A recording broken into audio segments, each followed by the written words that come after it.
Sialan, hiu macan itu meraung marah saat melihat Lu Ming menyerangnya. Ia sedikit bingung. Senior, ayo kita bunuh hiu macan ini bersama-sama. Lu Ming mengayunkan tombak panjangnya. Cahaya tombak besar itu panjangnya ribuan meter dan ditujukan pada hiu macan. Haha, ayo kita bunuh binatang ini. Mata pria berjubah biru itu berkedip-kedip dengan kilatan yang tidak menyenangkan. Dia memegang pedang tempur yang lebih lebar dari telapak tangannya dan menebaskan cahaya pedang yang mengejutkan ke arah hiu macan. Lu Ming dan pria kekar berjubah biru bergabung. Hiu macan segera dirugikan dan ditindas sepenuhnya. 9 naga menginjak-injak langit. Lu Ming mengambil 4 langkah berturut-turut. Kekuatan kekerasan itu seperti gunung dewa kuno yang menghantam tubuh hiu macan. Tubuh hiu macan bergetar. Di bawah, cahaya pedang pria berjubah biru itu melesat ke atas dan meninggalkan luka sepanjang lebih dari 10 meter di tubuh hiu macan. Salah satu siripnya terpotong dan terlempar jauh. Hiu macan mengaum dengan marah. Dalam ketakutannya, ia tidak berani melawan lagi dan ingin melarikan diri. Kamu tidak bisa melarikan diri. Lu Ming menggunakan 9 langkah-langkah naga untuk menghalangi jalan mundur hiu macan. Dia memukul lebih dari 100 kali berturut-turut. Lebih dari 100 pancaran ledakan menghalangi jalan hiu macan dan merobek luka terbuka di tubuh hiu macan. Meski lukanya tidak besar, namun membuat hiu macan mengeluarkan darah. Bahkan ada beberapa aura kepalan tangan yang ditujukan ke luka hiu macan, sehingga membuat luka hiu macan semakin parah. Pedang yang menusuk langit, bunuh. Pria berjubah biru itu datang dengan pancaran pedang menakutkan yang bisa menghancurkan segalanya. Ia menebas luka hiu macan dan langsung memotong tubuhnya menjadi 2. Hiu macan di permukaan laut roh telah mati. Haha, adikku, terima kasih. Pria berjubah biru itu menyeringai, tapi matanya masih berkedip-kedip dengan cahaya yang tajam. Ini adalah orang yang kejam. Jika bukan karena kekuatan tempur Lu Ming yang kuat yang mendapatkan pengakuannya, dia bahkan tidak akan peduli dengan Lu Ming. Jika dia tidak menyukai penampilan Lu Ming, dia akan membunuhnya. Namun, kekuatan tempur Lu Ming sudah berada pada level yang sama dengannya. Secara alami, dia menahan aura ganasnya. Ayo pergi dan bunuh iblis-iblis besar lainnya di lautan roh. Kata Lu Ming. Haha, tak satu pun dari bajingan ini akan pergi hari ini. Wajah pria berjubah biru itu menunjukkan ekspresi garang. Suara mendesing. Suara mendesing. Di sisi lain, Raja Yama dan prajurit alam lautan jiwa lainnya juga telah membunuh binatang buas lautan jiwa. Dengan cara ini, selain naga banjir, hanya ada 7 monster tingkat samudera spiritual yang tersisa. Di sisi manusia, selain praktisi spiritual Handao, ada 9 ahli alam lautan jiwa lainnya. Lu Ming dan Raja Neraka juga berada di lautan jiwa. Tentu saja, ada juga Xian Yanxing. Kekuatan tempur kelas atas dari sisi manusia telah berada di atas angin. Namun pada saat ini, raungan naga bergema di langit dan sesosok tubuh turun dengan cepat. Itu adalah praktisi spiritual Handao. Spiritualis Handao memuntahkan seteguk darah dan jatuh dengan cepat. Di atasnya, naga banjir meraung dan tubuh besarnya meluncur ke bawah, mengejarnya. Suara mendesing. Cahaya ilahi biru melesat ke arah makhluk spiritual Handao. Dia mematikan cahaya pedang dan nyaris tidak memblokir serangan itu. Namun, sisa cahaya ilahi masih jatuh ke tubuhnya, menyebabkan dia memuntahkan banyak darah. Bang! Praktisi spiritual Handao jatuh ke laut. Saat berikutnya, dia bergegas keluar dari seberang laut. Orang tua, mati. Naga banjir menerkam praktisi spiritual tersebut. Hati semua orang tenggelam. Praktisi spiritual Handao sebenarnya bukan tandingannya dan benar-benar tertekan. Praktisi spiritual Handao berada di puncak alam lautan spiritual tingkat ketiga, namun dia masih belum bisa menandingi naga banjir.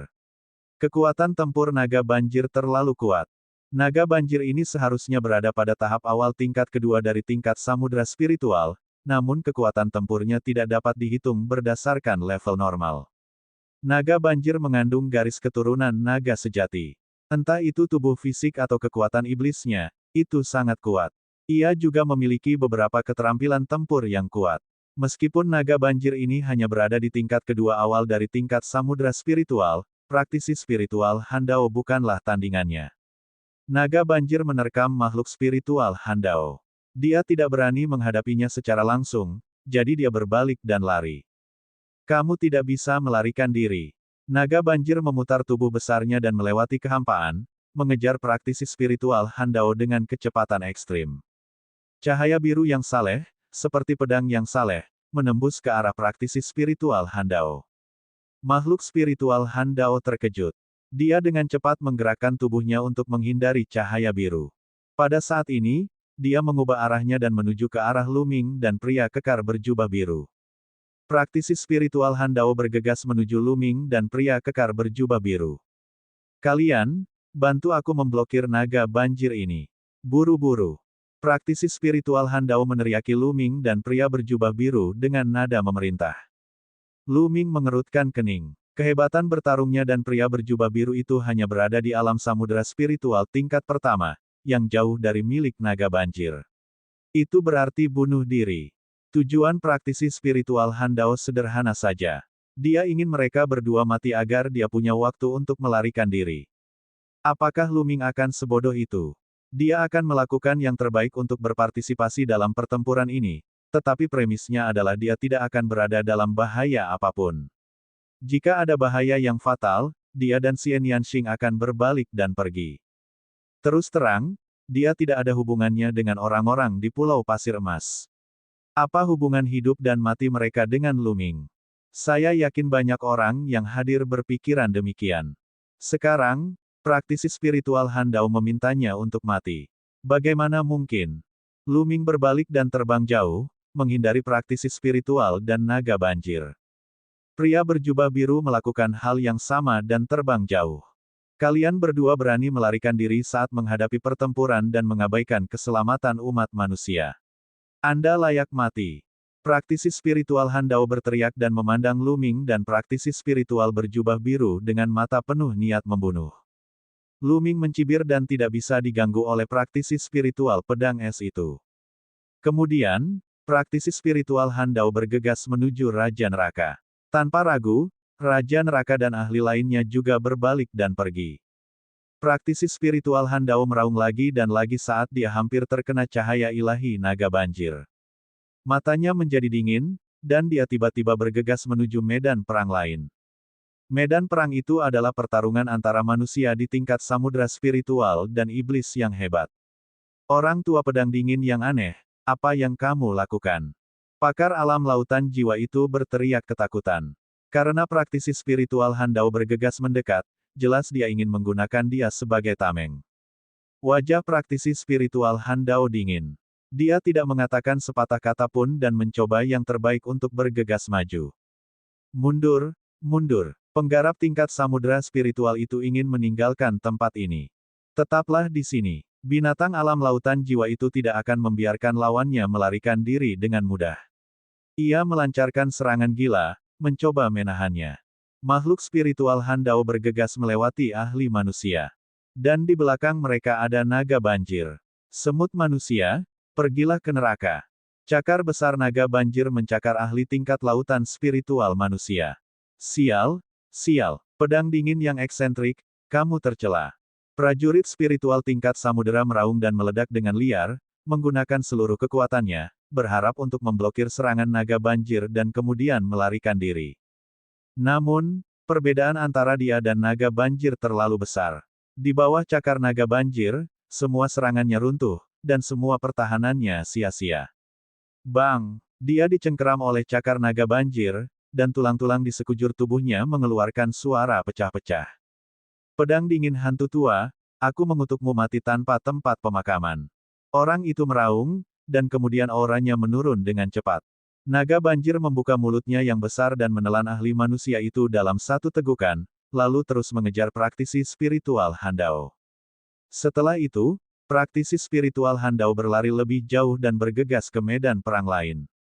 Tidak bagus, sial. Ketika elit umat manusia tingkat samudera spiritual lainnya melihat pemandangan ini, mereka tidak memiliki keinginan untuk terus bertarung. Mereka melancarkan serangan heboh, lalu berbalik untuk lari.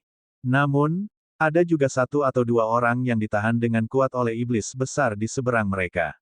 Mereka tidak bisa melarikan diri sama sekali untuk beberapa saat dan hanya bisa mengaum berulang kali. Han Dao, jangan datang.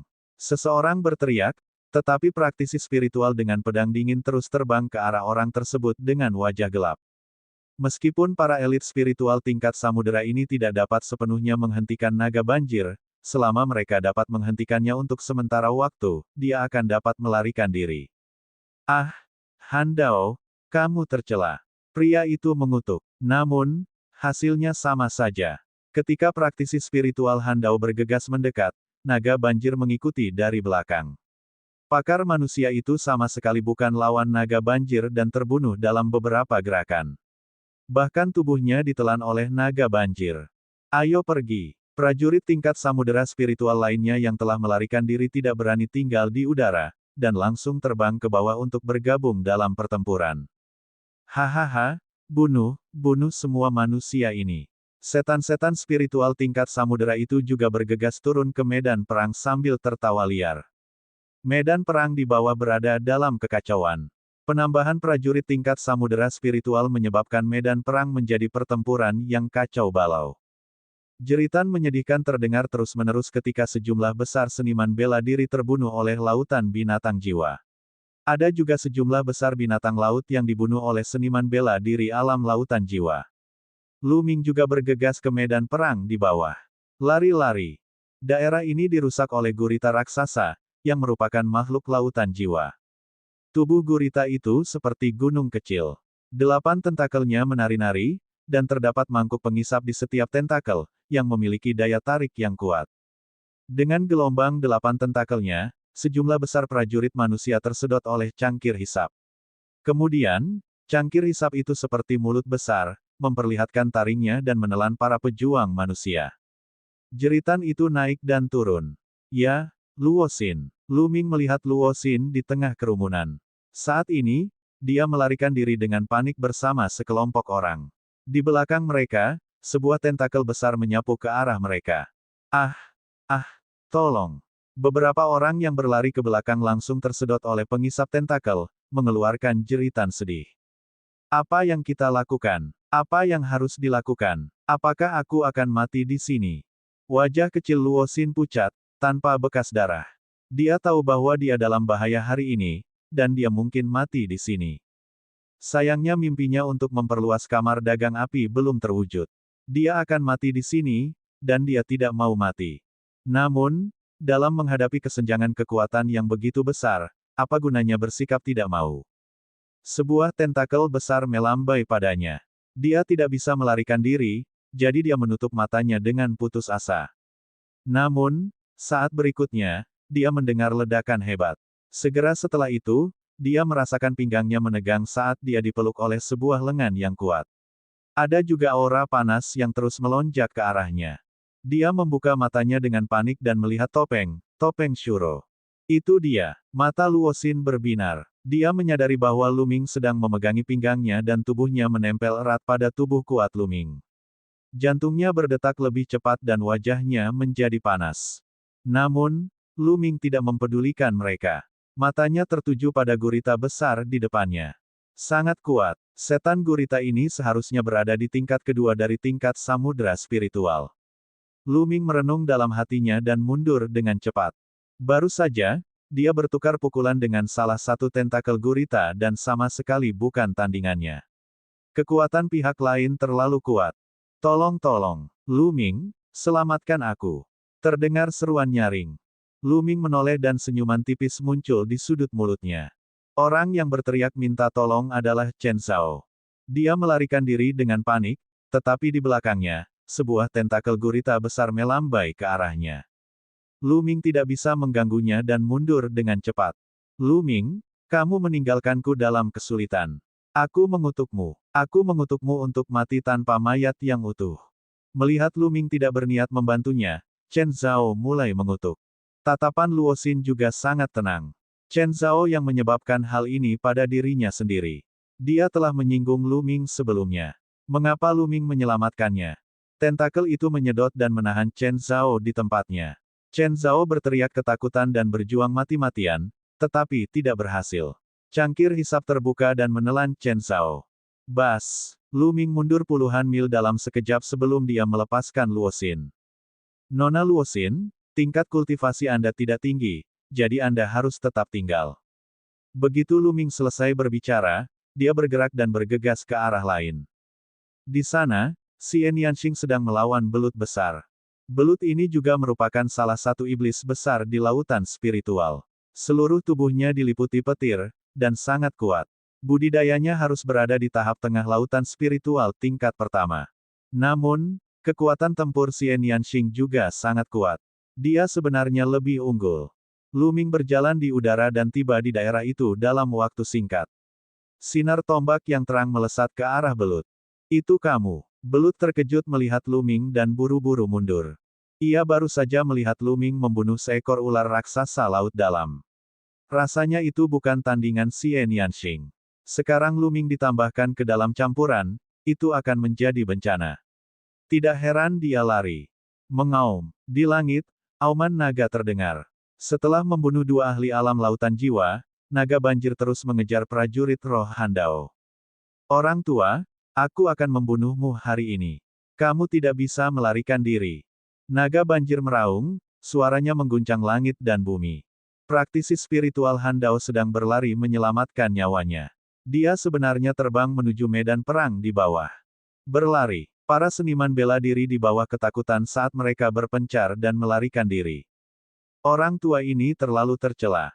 Kilatan dingin melintas di mata Lu Ming. Dia mundur dengan cepat bersama Xian Yanxing. Suara mendesing. Pada saat ini, cahaya pedang merah menembus langit dan melesat ke arah naga banjir.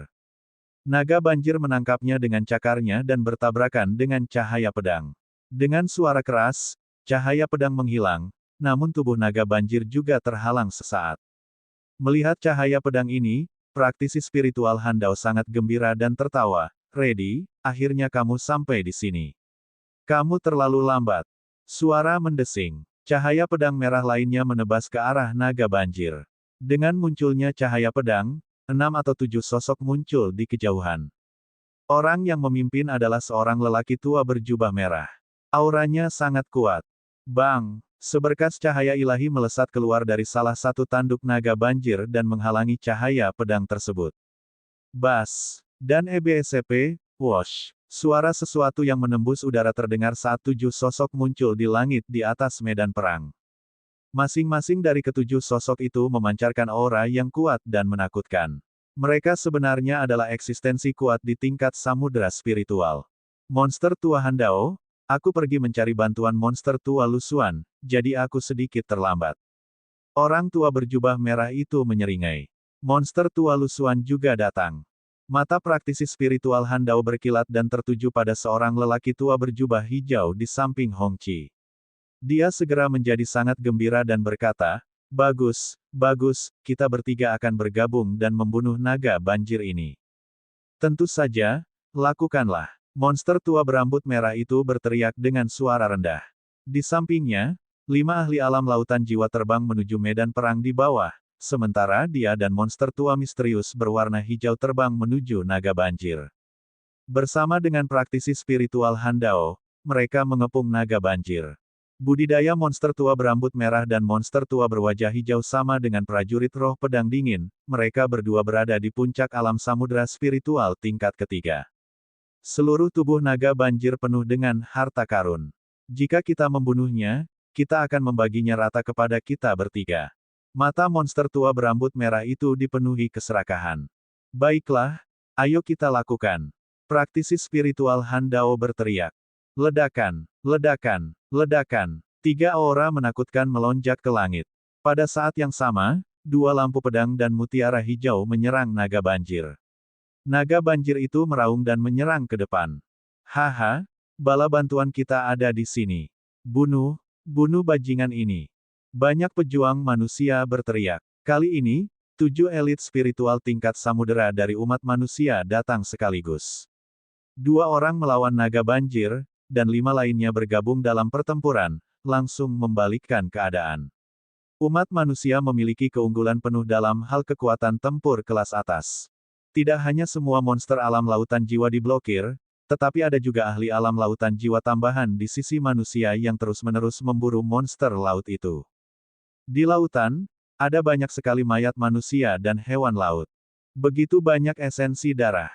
Kali ini, Lu Ming telah melahap banyak sari darah. Kebanyakan dari mereka adalah esensi darah para raja tingkat puncak.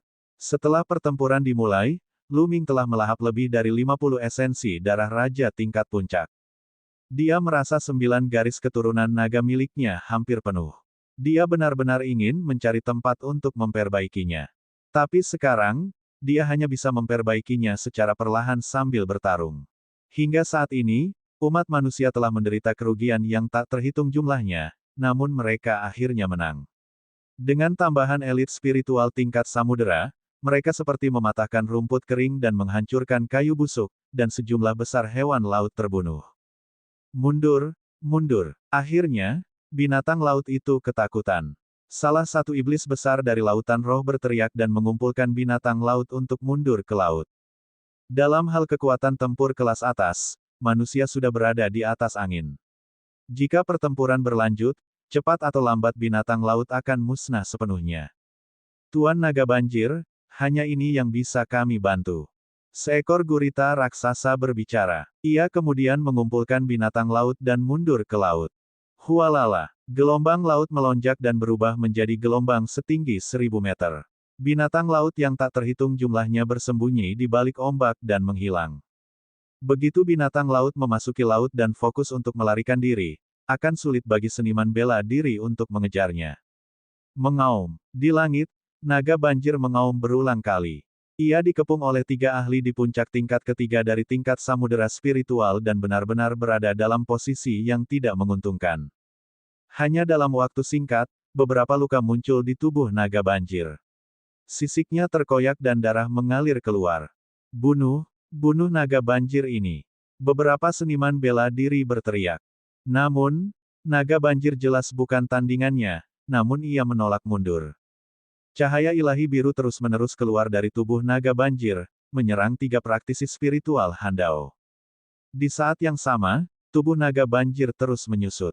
Dalam beberapa tarikan napas, seorang pria parubaya berbaju besi biru muncul di udara. Dia memegang tombak di tangannya. Dengan lambaian tombak, prajurit roh Handao terpaksa mundur. Dalam wujud manusia, pria kekar yang mengenakan baju perang ini adalah naga banjir. Suara mendesing. Naga banjir memaksa praktisi spiritual Handao mundur dan berubah menjadi cahaya pelangi, melesat menuju kedalaman pulau pasir emas. Mengejar. Praktisi spiritual Handao, monster merah dan monster hijau semuanya mengejar naga banjir dan menghilang ke langit. Pada saat ini, binatang laut yang tak terhitung jumlahnya telah mundur ke laut dan melarikan diri, meninggalkan banyak mayat di permukaan laut. Ah, hiu macan itu milikku. Itu milikku. Prajurit yang tak terhitung jumlahnya terbang di atas lautan, memasukkan mayat binatang laut ke dalam cincin penyimpanan mereka.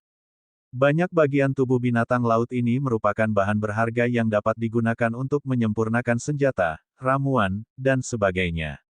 Mereka sangat berharga, jadi tentu saja para prajurit ini tergoda. Enyah, ini adalah milikku. Beberapa orang meraung, dan pertempuran besar bahkan terjadi. Lu Ming bergerak dan muncul di depan seekor ular raksasa laut dalam yang besar. Enyah, salah satu raja tingkat puncak bahkan tidak melihat dan menebas Lu Ming. Namun, ketika dia melihat penampilan Lu Ming, dia sangat ketakutan hingga hampir kencing di celana. Dia buru-buru mencabut pisaunya. Shuro, dia berteriak, kamu ingin mati. Lu Ming berkata dengan dingin. Tidak, tidak, itu salah paham. Ular raksasa laut dalam ini milikmu. Raja tingkat puncak tertawa ketika dia buru-buru berbalik dan pergi. Bocah nakal, tersesat. Mayat binatang buas alam jiwa, Anda dapat mengambilnya jika tidak mati. Seorang pria berusia 30-an dengan hidung mancung terbang dengan kecepatan tinggi. Ini adalah pejuang yang kuat dari tingkat samudera spiritual, sekelompok pejuang kuat yang datang kemudian untuk membantu. Dia tidak melihat Lu Ming membunuh iblis besar di lautan spiritual, dan hanya berpikir bahwa Lu Ming adalah raja tingkat puncak biasa. Bahkan sebelum dia tiba, auranya yang kuat sudah menekan Lu Ming. Lu Ming mengerutkan kening dan muncul di tubuh ular raksasa laut dalam. Dia meletakkan telapak tangannya di atas luka ular itu dan menghisapnya, menelan 9 tetes sari darah. Kemudian, sosoknya melintas dan dia meninggalkan tempat itu. Sasarannya adalah sari darah ular laut dalam raksasa. Adapun bangkai ular laut dalam raksasa, meski berharga, dia tidak terlalu mempedulikannya. Dan sekarang, dia perlu memurnikan esensi darahnya dan tidak ingin terlibat konflik dengan orang lain. Melihat Lu Ming tidak menyentuh ular laut dalam raksasa, pria berhidung tinggi itu melirik Lu Ming dengan dingin, lalu melambaikan tangannya dan menyimpan tubuh besar ular laut dalam raksasa itu ke dalam cincin penyimpanannya. Ledakan, ledakan, esensi darah dari binatang buas alam jiwa terlalu menakutkan. Setelah ditelan ke dalam garis keturunan 9 naga, itu seperti gunung berapi yang meletus, terus-menerus berdampak pada garis keturunan 9 naga dan mengeluarkan suara gemuruh. Dia ingin melahap lebih banyak esensi darah, tapi sepertinya dia tidak bisa melakukannya. King kecil, ayo pergi. Aku ingin kamu melindungiku. Lu Ming berteriak. Dia harus mencari tempat untuk memurnikan esensi darah. Xian Yanxing mengangguk dan terbang menuju kota bersama Lu Ming. Ledakan. Namun, pada saat ini, suara gemetar bumi tiba-tiba terdengar dari kedalaman pulau pasir emas. Kemudian, semua orang melihat seberkas cahaya ilahi 7 warna melesat ke langit. Meski jaraknya jauh, mereka masih bisa merasakan keagungan cahaya ilahi. Ledakan, ledakan, ledakan. Seluruh pulau pasir emas mulai berguncang. Ledakan, cahaya ilahi 7 warna bahkan lebih mempesona. Ia menembus awan dan melesat ke langit. Lalu apa yang terjadi? Apa pilar cahaya 7 warna ini? Mungkinkah itu ada hubungannya dengan naga banjir? Mungkin. Gelombang binatang kali ini sangat tidak normal. Aku menduga itu diorganisir oleh naga banjir itu. Pasti ada tujuannya. Para seniman bela diri yang hadir memandang cahaya ilahi pelangi dengan linglung, dan beberapa dari mereka berbisik di antara mereka sendiri. Lu Ming dan Xian Yanxing juga terkejut saat mereka berdiri di kehampaan untuk menonton. Cahaya ilahi 7 warna menjadi semakin menyilaukan, dan cahayanya benar-benar melampaui matahari di langit. Tiba-tiba, setelah ledakan dahsyat, cahaya ilahi 7 warna menghilang. Sebaliknya, sebuah pulau muncul. Pulau Terapung. Sebuah pulau terapung memancarkan cahaya 7 warna yang cemerlang. Itu cerah dan cemerlang saat melayang di udara. Mengaum, raungan naga bergema, lalu terdiam. Jelas sekali bahwa auman naga berasal dari naga banjir. Pulau 7 warna. Apakah itu pulau 7 warna yang legendaris? Seorang lelaki tua berambut putih tiba-tiba berseru. Apa? Pulau 7 warna? Maksudmu pulau 7 warna milik 7 warna milik Daois? Beberapa orang membelalak tak percaya. Itu benar, ini terlihat seperti pulau 7 warna milik Daois 7 warna. Astaga, itu tidak benar, kan? Daois 7 warna adalah Daois kelas 7 yang legendaris. Dia adalah ahli prasasti, dan ahli alam embrio roh yang tiada taranya. Legenda mengatakan bahwa Taois 7 warna meninggal 800 tahun yang lalu, dan pulau 7 warna miliknya menghilang tanpa jejak. Jika ini benar-benar pulau 7 warna milik Daois 7 warna, berapa banyak harta karun yang ada di sana? Adegan itu menjadi gempar. Mata banyak orang menyala-nyala karena gairah. Hanya ketika kultivasi seseorang mencapai alam embrio roh barulah seseorang dapat disebut makhluk sempurna. Biasanya, prajurit tingkat samudera spiritual disebut spiritualis, sama seperti spiritualis pedang es, tetapi lebih sedikit orang yang menggunakannya. Sedangkan bagi mereka yang berada di alam embrio roh, mereka dihormati sebagai makhluk sempurna. Alam dewa spiritual dikenal sebagai alam tertinggi. Daois 7 warna adalah ahli alam embrio roh, tapi ini bukanlah pencapaiannya yang paling terkenal. Dia paling terkenal sebagai alkemis prasasti sejati kelas 7. Identitas ini sangat menakutkan. Master penyempurnaan Ming sejati sangatlah langka. Baik itu identitas atau status mereka, mereka tidak boleh diremehkan. Seorang alkemis prasasti sejati kelas 7 sebanding dengan seorang guru tak tertandingi di alam dewa spiritual. Saat itu, Daois 7 warna secara praktis mendominasi samudera astral yang kacau. Bahkan beberapa domain super besar mengetahui namanya. Harta karun Tao 7 warna yang paling terkenal adalah Pulau 7 warna. Itu adalah sebuah pulau, pesawat, dan harta karun yang bisa melarikan diri ke dalam kehampaan dan berkeliaran. Ketika Taois 7 warna jatuh, semua orang mengira Pulau 7 warna akan menghilang ke dalam kehampaan dan tidak pernah muncul lagi. Dan sekarang, hal itu telah muncul. Bas. Dan EBSCP, Wash. Prajurit alam lautan jiwa adalah yang pertama bereaksi. Mereka berubah menjadi cahaya pelangi dan terbang menuju Pulau Tujuh Warna. Pulau Tujuh Warna, itu pasti Pulau Tujuh Warna. Ayo pergi. Prajurit yang tak terhitung jumlahnya berubah menjadi berkas cahaya dan terbang menuju Pulau Pelangi. Sosok-sosok di pantai menghilang. Sepertinya harta karun telah muncul. Lu Ming bergumam. Dia belum pernah mendengar nama Daois Tujuh Warna sebelumnya. Namun, dia tahu bahwa dia luar biasa dari betapa bersemangatnya orang lain.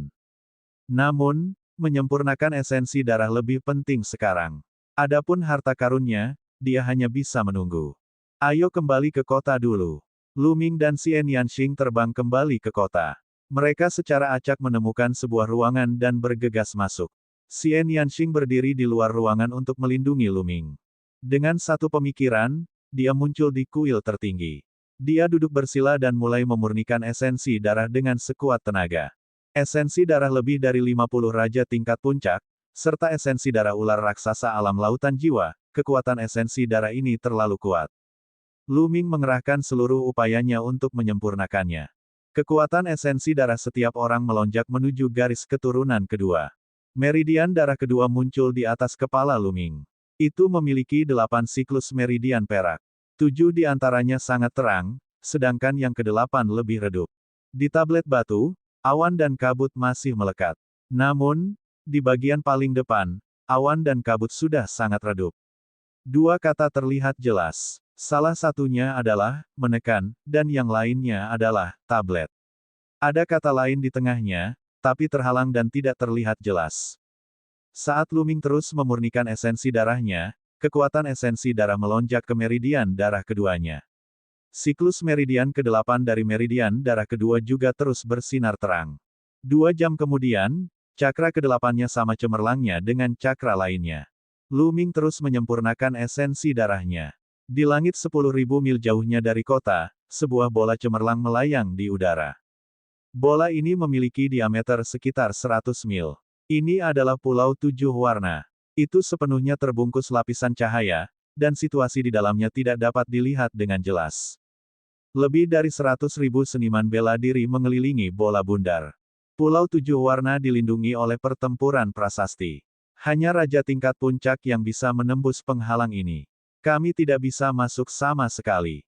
Cek, gunung harta karun tepat di depan kita, tapi kita hanya bisa menatapnya. Sungguh sial. Tidak ada yang bisa kita lakukan. Kami terlalu lemah.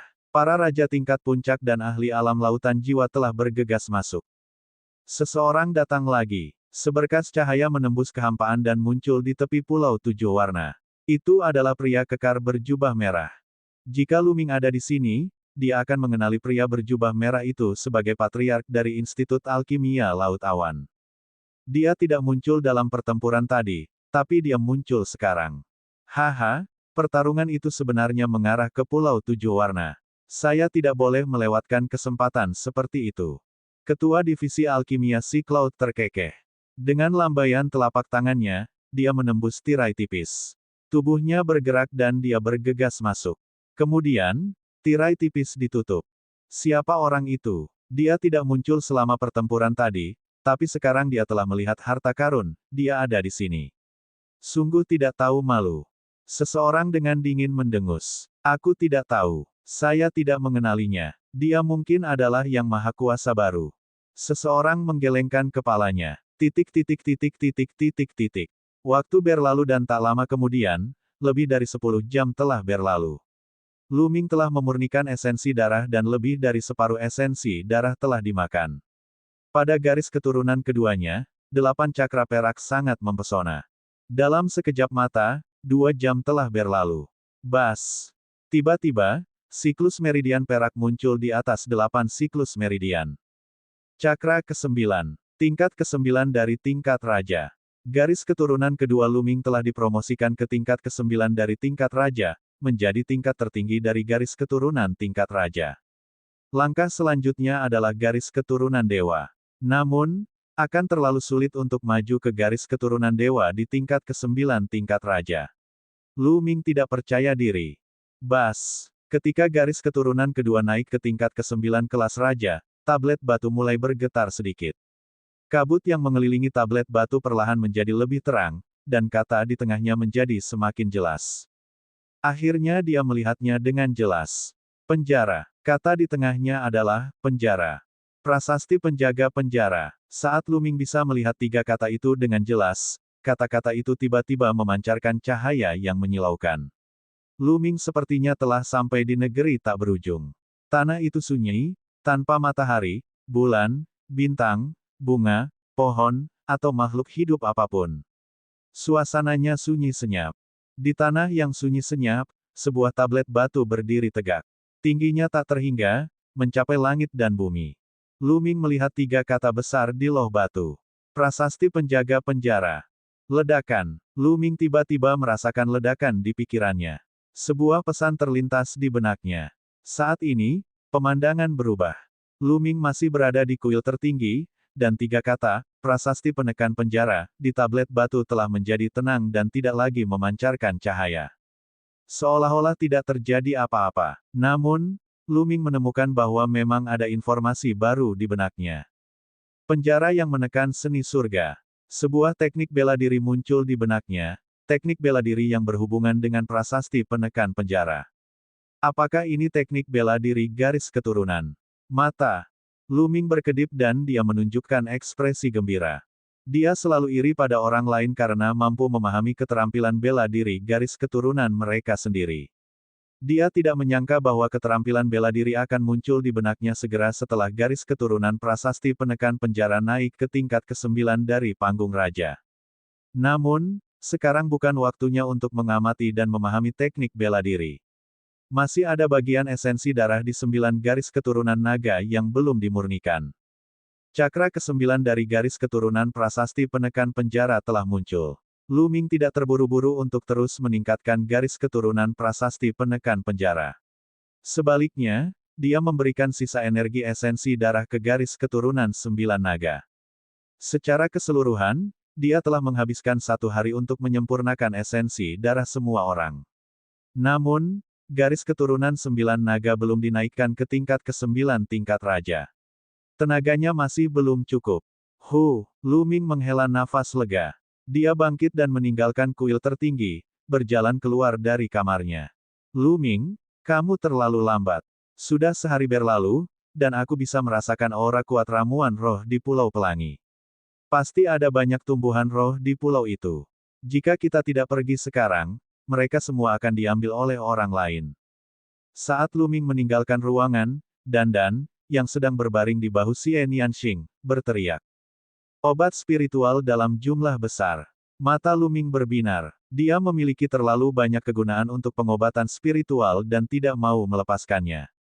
Pasti tidak ada kesalahan. Pasti ada banyak ramuan roh. Dandan melompat ke bahu Lu Ming, matanya bersinar. Ayo pergi, kita pergi sekarang. Lu Ming dan Xie Nianxing naik ke udara dan terbang menuju Pulau Pelangi. Jarak 10.000 mil dengan cepat ditempuh. Sekarang, jumlah orang di sekitar Pulau Tujuh Warna jauh lebih sedikit. Banyak seniman bela diri yang pergi ketika mereka melihat bahwa mereka tidak bisa masuk, tetapi masih ada beberapa yang tetap tinggal, mengharapkan keajaiban. Kedatangan Lu Ming dan Xie Nianxing tidak menarik banyak perhatian. Kini, keduanya telah kembali ke penampilan aslinya dan melepas topengnya. Tidak ada yang tahu bahwa mereka adalah Asura dan Yaksa yang terkenal. Pulau dengan diameter lebih dari 100 mil itu melayang di udara, ditutupi oleh perisai cahaya. Saudara ini, kenapa kalian tidak masuk? Lu Ming menarik seorang pemuda dan bertanya dengan rasa ingin tahu. Apakah kamu baru saja datang dari luar? Tempat ini dilindungi oleh formasi prasasti, dan hanya mereka yang memiliki kekuatan tempur raja tingkat puncak yang mampu menembus penghalang ini dan masuk. Pemuda itu melirik Lu Ming dengan santai dan berkata dengan santai. Dia tidak terlalu ambil pusing.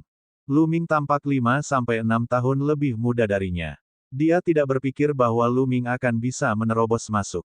Oh, jadi tingkat raja tingkat puncak ke atas semuanya telah menerobos masuk. Namun Pulau Pelangi hanya memiliki diameter sekitar 100 mil. Dengan banyaknya ahli yang masuk, mereka seharusnya sudah menggali sedalam 3 kaki ke dalam Pulau Pelangi. Sudah sehari, kenapa dia belum keluar? Lu Ming sedikit penasaran. Ini juga sesuatu yang menurutnya aneh. Aku tidak tahu. Jika Anda memiliki kemampuan, masuklah dan lihat sendiri. Pemuda itu memandang Lu Ming dengan ekspresi mengejek. Namun, Lu Ming mengangguk dan berkata, "Ya, kami hanya bisa masuk dan melihat-lihat." Dan EBSP. Kemudian, Lu Ming dengan santai meninju dan layar cahayanya ditembus. Lu Ming mengambil satu langkah dan masuk. Xian Yanxing mengulurkan tangannya dan menekan. Layar cahaya juga ditembus, dan sosok Xian Yanxing menghilang. Ini, pemuda itu tercengang dan berdiri di sana dengan linglung. Dunia berputar dan Lu Ming menyadari bahwa dia berada di udara dan jatuh dengan cepat. Dia dengan cepat mengedarkan esensi vitalnya agar tetap melayang di udara. Xian Yanxing muncul tidak jauh darinya. Lu Ming berdiri di udara, memandang ke kejauhan dengan bingung. Dunia ini luas dengan pegunungan dan puncak yang berbahaya. Lu Ming dapat melihat setidaknya beberapa ratus mil jauhnya. Dunia tidak ada habisnya. Jaraknya lebih dari 100 mil, tidak terbatas. Lu Ming, pulau tujuh warna ini sepertinya hanya berjarak 100 mil dari luar, tapi ada sesuatu yang lain di dalamnya. Saya kira itu adalah pesawat kecil dengan area yang luas. Kata Xian Yanxing. Lu Ming mengangguk. Pulau pelangi ini sungguh menakjubkan. Apalagi pegunungan di sini juga sangat aneh. Mereka dibagi menjadi beberapa warna berbeda dan memiliki lapisan berbeda. Ada gunung yang tumbuhannya berwarna merah, ada yang tumbuhan emas, ada yang biru, dan ada yang ungu. Totalnya ada 7 warna. Tak heran jika disebut Pulau Pelangi. Terlebih lagi, ki spiritual langit dan bumi di sini sangat kaya. Ada ramuan roh. Aku bisa mencium aroma ramuan roh. Dandan mengangkat kedua kakinya yang pendek dan berlari ke depan dengan liar. Lu Ming dan Xian Yanxing mengikuti. Dandan berhenti di puncak gunung, hanya untuk melihat bahwa puncak gunung itu penuh lubang, dan masih ada sisa aroma obat. Jelas sekali, memang ada tumbuhan spiritual, tetapi sudah digali. Mereka sampai di beberapa puncak gunung terdekat, dan ada bekas penggalian di mana-mana. Daois tujuh warna dulunya adalah master prasasti sejati peringkat 7. Dia mungkin ahli dalam alkimia, jadi wajar baginya untuk menanam banyak ramuan roh. Dengar, bukankah aku bilang kita terlambat? Semua ramuan spiritual telah digali. Dandan berkata dengan tidak senang. Ayo pergi, berhenti bergumam. Pulau ini sangat besar, dan belum ada yang keluar. Artinya pulau ini belum sepenuhnya ditambang. Jika kita terburu-buru sekarang, kita akan tetap terburu-buru. Lu Ming meraih Dandan dan meletakkannya di bahunya. Dia kemudian berubah menjadi aliran cahaya dan melaju ke depan. Mereka tidak melihat siapapun di sepanjang jalan, jadi Lu Ming dan Xian Yanxing tidak berhenti dan terus terbang. Tak lama kemudian, mereka berdua telah terbang sejauh 100.000 mil. Tidak diketahui berapa banyak gunung dan sungai yang telah mereka lewati. Menjelang akhir, mereka berdua melihat sosok seseorang, tapi itu sudah menjadi mayat. Jelas sekali bahwa pertempuran besar telah terjadi saat mereka berebut ramuan roh. Ledakan. Tiba-tiba, suara pertempuran terdengar dari depan. Kemudian, dia melihat beberapa aliran cahaya terbang menuju pegunungan. Ayo pergi. Kami telah menemukan ramuan spiritual level 6 di lembah depan. Mari bergandengan tangan dan merebut obat spiritual. Kami akan membaginya secara merata. Ketiga sosok itu menghilang dalam sekejap mata. Di pegunungan depan, suara gemuruh semakin intens. Obat spiritual tingkat 6. Membunuh. Lu Ming, serang. Ketika dia mendengar tentang ramuan roh tingkat 6, mata Dandan berbinar dan cakar kecilnya terus melambai. Mata Lu Ming berbinar. Jamu spiritual level 6 jarang ditemukan. Bersama Xian Yanxing, mereka terbang ke depan. Di depannya, ada sebuah ngarai besar di pegunungan. Di dalam, terdengar kilatan cahaya dan suara gemuruh yang keras, serta auman orang yang marah. Keduanya bergegas masuk tanpa ragu-ragu. Ada lebih dari selusin orang yang bertarung, dan mereka semua adalah raja tingkat puncak. Di tebing lembah, ada 3 tumbuhan roh ungu. Rumput Ziying adalah ramuan spiritual level 6. Setelah dikonsumsi dapat meningkatkan esensi sejati seseorang dan meningkatkan budidaya seseorang.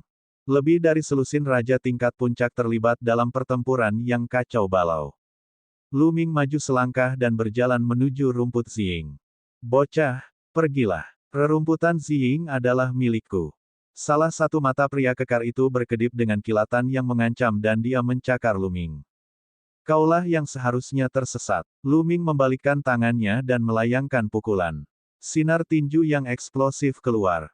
Cakar orang kuat itu mengeluarkan bunyi retak dan tulangnya patah. Dia menjerit kesakitan dan tubuhnya terbang seperti bola meriam. Dia menabrak dinding batu di sisi ngarai, menciptakan lubang besar. Pria berotot itu terjebak di lubang yang dalam. Dia sudah menghembuskan napas lebih banyak daripada menghirupnya. Selusin raja tingkat puncak yang bertarung langsung berhenti dan menatap Lu Ming dengan kaget.